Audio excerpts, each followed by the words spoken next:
investir dans l'agriculture, le rapport de 2012.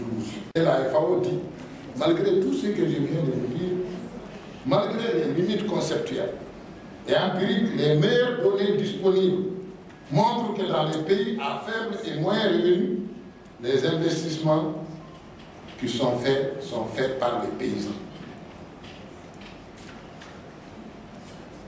Les secteurs privés, selon les économistes, c'est 3 principes. D'abord l'investissement, prendre des risques et créer des emplois. 85% de tous les investissements en agriculture chez nous, les jeunes ne peuvent pas dire le contraire. Il y a un programme annuel que la CNCA finance, c'est les paysans qui prennent le crédit pour l'engrais, pour les semences. Mais on ne souhaite pas, s'il ne pleut pas, c'est pas monsieur qui a des problèmes. Ah si. Ton usine n'a pas de grève.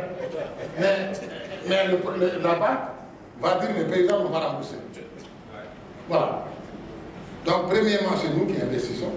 Deuxièmement, c'est nous qui créons des emplois. 66% des emplois dans ce pays, ce sont les agro-pasteurs, les pêcheurs, etc. Et troisièmement, les risques, c'est à 100%. Donc, on continue de dire le secteur privé et les paysans. Le refus systématique de nous considérer comme le premier secteur privé des activités agro-silvopastorales et halieutiques, alors que c'est nous qui sommes là. Bon an, mal an. Avec tous les risques. Quand le gouvernement intervient, aucun gouvernement ne peut nourrir toutes les familles de son pays pendant 2 mois. Donc qu'est-ce qu'il fait? Il donne 10 kilos par personne et par tête pendant 1 mois. Il ne peut pas faire plus. C'est tous les pays du monde.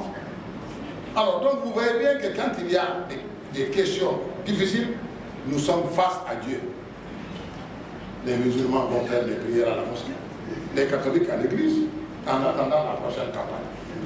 Et nous revenons encore pour s'aimer, malgré que nous avons tout perdu la première année. Donc quand monsieur le Premier ministre nous parle de retour d'investissement, mais réfléchissons. Quel retour d'investissement le paysan aussi doit faire face? Il ne faut pas que les ministres des Finances seulement disent, vous me demandez de mettre de l'argent. Combien je vais gagner? Demandons combien les 3 800 000 Sénégalais doivent ramasser quand ils mettent 70 ou 100 milliards chaque année. Si on ne règle pas cette question, mais on ne pourra pas avancer. Le retour d'investissement, c'est tout investissement doit avoir un retour. Et nous, nos investissements. Qui est préoccupé par le retour d'investissement à la maison? C'est seulement nous. Donc si nous voulons prendre les questions globalement, nous devrions savoir que dans le monde entier, l'agriculture qui marche est accompagnée durablement par les fonds publics, avec des mécanismes multiples. Les derniers qui sont venus du Vietnam, le taux de crédit au Vietnam agricole est de 2%. La Thaïlande achète toute la production de riz d'abord, le gouvernement, puis le remet sur le marché. Et il l'achète à un prix rémunérateur pour ses paysans. L'Inde, le gouvernement indien est le premier acheteur de céréales de son pays. En Chine, on n'en parle pas. Donc, en Afrique, on veut que nous, les paysans, fassions ce que personne n'a fait dans le monde. C'est ça le débat. Partout, les gens savent qu'il n'y a pas une agriculture qui peut s'en sortir. Alors, pour revenir maintenant aux jeunes, dans les pays occidentaux, les jeunes, l'installation des jeunes, c'est un mécanisme spécial.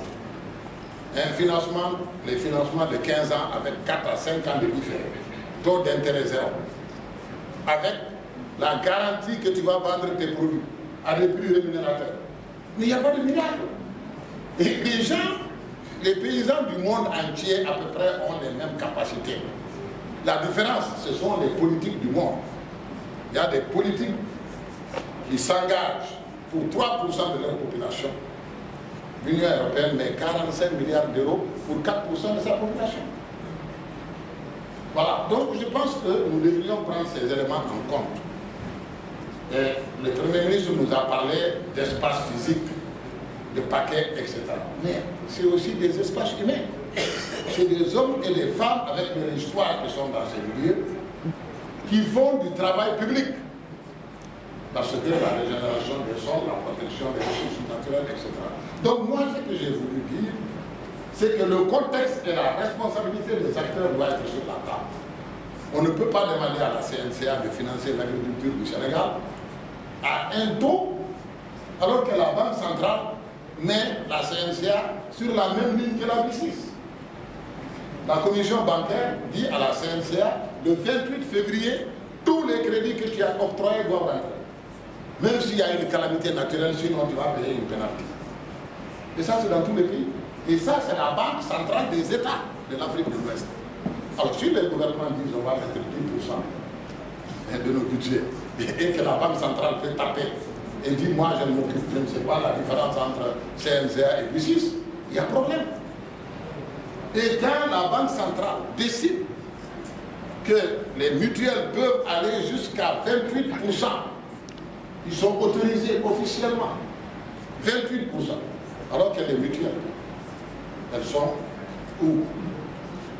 Ils sont dans le milieu rural. Alors vous vous rendez compte? Mais demandez à la Banque centrale combien on rémunère l'épargne des paysans et les autres. Tu peux faire du crédit jusqu'à 28%. Officiellement légiféré. N'est-ce pas, monsieur le banquier? Alors, maintenant, l'épargne, on ne dit pas que tu peux, que les mutuelles doivent rémunérer l'épargne à 10%. On dit, bon, c'est entre 4 et 3%. Voilà un peu des éléments qui font que on ne peut pas seulement dire on met 45 milliards par an de subventions et puis on est le meilleur. Ce n'est pas le problème de... C'est un contexte. Et pour finir, l'agriculture sénégalaise, comme toute agriculture de la région, ne peut pas s'en sortir, même celle du Nigeria. C'est seulement dans l'intégration régionale, avec le marché régional, qu'on peut faire du développement. Mais il faut un taux de crédit agricole pour nous tous à 2-3%. Il faut des fonds de garantie, des fonds de calamité. Et il faut des fonds pour l'insertion des jeunes. Un jeune qui décède, pour faire 1 hectare de riz et des Babacar, c'est combien que tu investis? Pour faire 1 hectare de riz et des... Hein? Il s'agit d'être là. Non, de tout, du commencement à la fin. On m'a dit 480 000. Mais alors, si tu mets 480 000, 10 fois, c'est 4 millions 800. Tu prends le crédit à la CNCA, il y a les sotériaux qui ont bouffé. 4 millions 800. Toute la maison de Babacar, sa valeur, ça fait pas 1 million. Il va payer avec quoi? Et on nous propose de donner la terre en garantie. Ça, c'est la dernière étape du développement agricole. C'est quand l'agriculture est garantie, quand il y a des fonds de qualité, quand la productivité est élevée, que je peux amener ma terre en garantie. Mais si les sauteriaux mangent ma récolte, je perds ma terre. Qui va faire ça? Donc, je vous remercie de votre attention.